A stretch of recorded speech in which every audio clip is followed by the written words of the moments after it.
ಜನಿದು ಗಂಡಿಸಿದಾಗ ರಾಜ ದೊರೆಯೇ ರಾಜ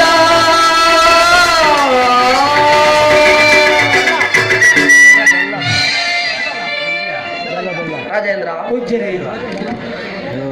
ಶನಿದೇವರು ಜನನವಾದ ಕಾಲದಲ್ಲಿ ತಂದೆಯಾದ ಸೂರ್ಯದೇವರಿಗೆ ಒಂದು ಚಮತ್ಕಾರವನ್ನು ತೋರಿದರಂತೆ. ಸೂರ್ಯದೇವರಿಗೆ ಚಮತ್ಕಾರವೇ ಮಗನು ಜನಿಸಿದಾಗ ಮಗನನ್ನು ನೋಡಲು ಬರುವಾಗ ಮನದಲ್ಲಿ ಅದ್ದುಕೊಂಡರಂತೆ. ಮೊದಲನೇ ಮಗನಾದ ಯಮಧರ್ಮರಾಜನು ಯಮಲೋಕದಲ್ಲಿ ರಾಜ್ಯಭಾರವನ್ನು ಮಾಡುತ್ತಿರುವನು. ಇನ್ನ ನಾನಾದರೂ ಕೋಟಿ ಸೂರ್ಯ ಪ್ರಕಾಶಮಾನವಾಗಿ ಬೆಳಗುತ್ತಿರುವನು.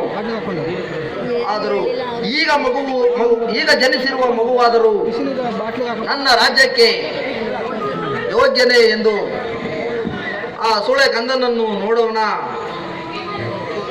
ಮಗುವನ್ನು ನೋಡಿ ಚೆಚೆ ಎಡ್ಡ ಎಳವ ಕುರೂಪಿ ಕಪ್ಪು ರೂಪು ಇಂತಹ ಮಗು ಜನಿಸಿರುವುದಲ್ಲ ಎಂದು ಮನದಲ್ಲಿ ವ್ಯಸನಪಟ್ಟರಂತೆ.